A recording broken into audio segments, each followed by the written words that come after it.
Today on Hot Thai Kitchen, we are making pork stock and as a bonus, Gang Jeud Woon Sen.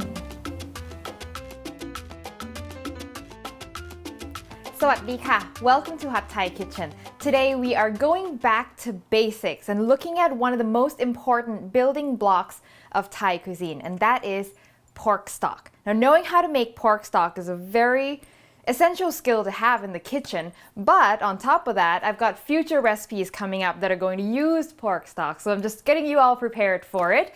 And then at the end, as a bonus, I'll throw in a quick soup recipe that you can use your stock for right away. But before we proceed, why is a good stock so important? Having a good stock in your dish will give a dish that richness and flavor that's really subtle and you can't quite put your finger on, but it can mean the difference between a dish that's meh, it's alright, and a dish that, ooh, that's really good. And it's that je ne sais quoi that really pops the flavors of your dish. Now, while chicken stock is very commonly used in Western cuisine, in Thai cuisine, pork stock is the star. So let's get started. For the stock, you will need 2 pounds of pork bones, 4 to 5 cloves of garlic, the top of 1 lemongrass, 2 cilantro roots, some white peppercorns, and half an onion.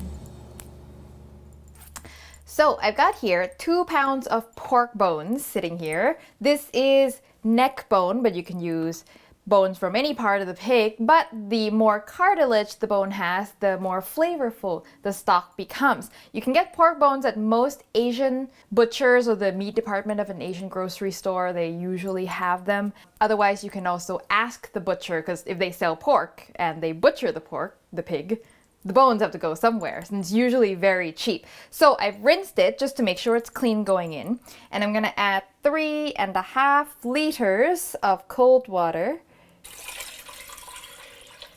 And then I'm going to bring this to a simmer. You can put it over high heat, but you don't want this vigorously boiling. You just want it to come to a simmer, have some lazy bubbles going around. And then once it comes to a simmer, you want to turn the heat to low, obviously, so it doesn't keep boiling. And then we're going to let it simmer just by itself for about an hour. So you might be wondering, why are we boiling bones? What is it in the bones that makes a stock taste so good? And so the main thing that we're going for is the collagen in the bones, which exists more in cartilage than in the hard bones. But what happens when collagen gets heated is it gets dissolved into the water and it becomes gelatin. And that's why when you have a really strong stock, you put it in the fridge and it comes out jiggling like jello. And that gelatin gives sort of a richer, thicker mouthfeel. And so when you make soup out of it, the soup will feel richer rather than thin like water. And on top of that, you've also got all sorts of organic material that's in the bones and in the marrow that just plain tastes good. So that's why bones are so valuable. While our stock is simmering, let's look at our aromatics. Now, in a Western style stock, you've got the mirepoix, the onion, carrots, and celery, which you can use, but since we're going to use this pretty much exclusively for Thai food, I'm going to do it Asian style. So first what I'm going to use is the top of a lemongrass. Now when I cook with lemongrass, like in my Tom Yam Gung episode, I tell you to cut it in half and then get rid of the top. Well, I lied, don't get rid of it. Save it for stock. So here's a full lemongrass. I cut the bottom off, I take off this nasty bits, and then I get the top, and I'm going to save. Since this is such a dry, sad lemongrass, I'm going to cut off more. I'm going to save this part for cooking, and then this part I'm going to use for stock. I'm going to cut off this bit as well. And it's perfect because the flavor here is not very strong, which is why you don't want to cook with it. But it's perfect for stock because for a stock, you don't want stock tasting like lemongrass, but it's subtle enough that it adds a little bit of bright citrus quality that just brings up the flavor a notch. So it's perfect. I'm just going to cut it into 2 pieces. I really should have crushed that, but do it after the fact. That's okay. And then I've also got cilantro roots, which I'm also going to smash. Oh, this is frozen and just thawed, so it's perfect. It's already mushy. Cilantro roots, if you cannot find cilantro roots, just use a bunch of stems. Use more though, use like 6-7 stems. So I got that, and then I've also got garlic. Just 4 or 5 cloves which I've crushed, so it helps it release its magical ingredients out faster. And then I've also got white peppercorns, which I've crushed. Just take some peppercorns and crush it with the side of your knife like this until they crack, again to help it release their flavors. And then finally some onions, which I've just cut up just to give the stock a nice natural sweetness. A lot of Thai people also like to put daikon, which works well. I prefer the flavor of onion to daikon, so that's why I like to use onion, but you're more than welcome to do daikon if you want. So we're gonna get this all ready and add it to our stock. So our stock has been simmering now for, I think, 45 minutes. I rushed it a little bit.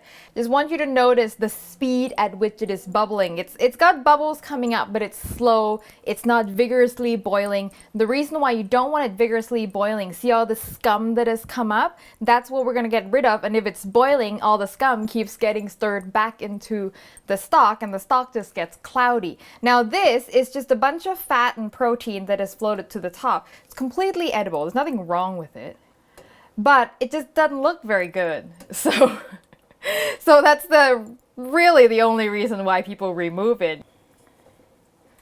And after simmering for about an hour, most of the scum should have come up already. And these little white bits that's floating around, that's just marrow. Tastes really good. We're gonna go in with all our aromatics. Garlic. Oh, and one of the reasons why we don't want to add all these right from the beginning is because look at them all. If this was floating, your skimming of the scum will be very difficult because then it'll get tangled up in all these vegetables. And then from this point on, you want to keep it going for about 45 minutes to an hour. Pork stock, you want a total of about 2 hours of simmering. The smaller the bones, the less time you need. So if your bones are cut smaller, you might not need as long.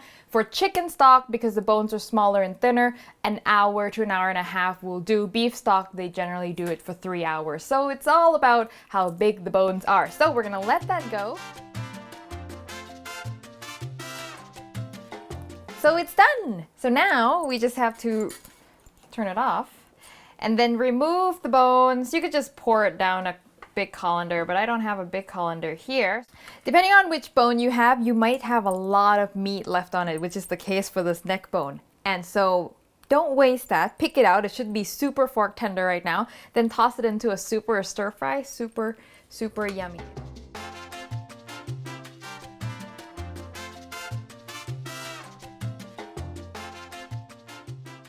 And now to store this, you just have to put it in freezer Ziploc bags. Like this size is good. If you put it in a bigger one, then it becomes really, really hard to thaw because, you know, it's huge. So if you keep them here, it'll be, and especially if you keep it thin, you can even, if you don't need a lot, you can even snap it in half and then only thaw out what you need. And then if you keep it sealed really, really well, you can dip this in hot water and it'll come out more easily and thaw faster. So perfect way to store the stock. And now I promised you that I was going to show you how you can quickly turn this stock into a soup. And what that soup is, it's called Gang Jeud Woon Sen, and it's like the ultimate home comfort food. It's a soup that every home makes because it's so fast and easy and all the ingredients are very basic. So let's go make that soup.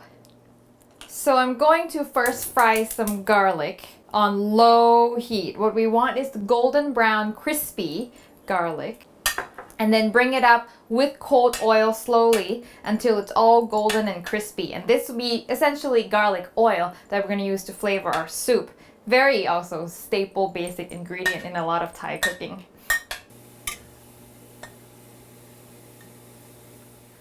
Okay, so now we're getting really close. You want to pay attention. This is like frying shallots that I did in Hat Yai fried chicken episode. It goes from almost burnt, almost cooked to burnt very quickly. So when it's kind of almost done, I remove it. It'll continue to cook a little bit. Now this stuff is now really aromatic and garlicky, and you can use it to flavor different things, garnish different things. A little bit of oil left in there is okay. We're gonna use that as a part of our soup. So we've got here some pork stock. I'm not giving you any amounts, because this is really straightforward and you really don't need any. Got our freshly made stock going in there. I've got some ground pork that I'm going to season a little bit with some soy sauce, just a little bit so it's got some flavor. White pepper. And I'm just gonna mix it up. It's starting to bubble a little bit. I'm gonna add my pork, in chunks.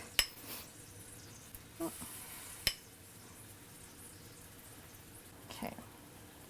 You're gonna let that cook until the exterior looks done. I forgot to season the stock because the stock is unsalted and you always want the stock to be unsalted so you can control the salt. A little bit of soy sauce, a little bit of fish sauce, just a splash, a little white pepper in the soup itself. Some people like to add a little bit of sugar, but our stock is already a little sweet from the onions, so I'm gonna skip that.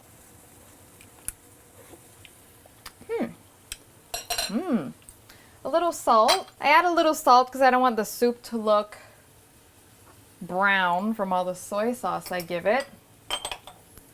Okay, so the pork is sort of halfway done now. I'm gonna go in with my Napa cabbage, which are leafy things like this that we use often in soups and things. Let that settle. This is great kids' food too, by the way, because it's not spicy at all. Really easy to eat, and the vegetable is mild flavored, so it's a great way to get kids to eat veggies. I loved this as a kid. Okay, the vegetables are kind of settling down. We're gonna add our glass noodles or woon sen, which I have soaked in cold water for about 15 minutes, 10 to 15 minutes until it's softened, and I also cut it. Didn't cut it very well. There was one long one there. And then I just let it cook. And now all I'm going to do is bring this to a boil. And then when it reaches a boil, it should be done.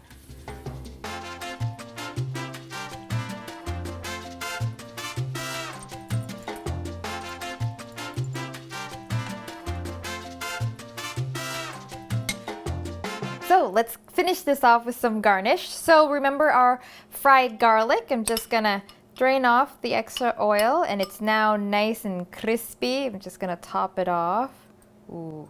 And then if you want extra garlickiness, you just sprinkle a little bit of the garlic oil around. This stuff is good on a lot of things, so you might want to make some extra and keep some around for other purposes. Some green onion and cilantro just to finish off, as much as you'd like. Ooh, that looks nice. A little extra white pepper if you want it a little spicier. Come on, there. And that's it. This is Gang Jeud Woon Sen, made from our wonderful pork stock. It is kind of like the chicken noodle soup of Thai cuisine. Such comfort food, and it's really great if you're making something spicy to make this on the side. It just washes down that spice.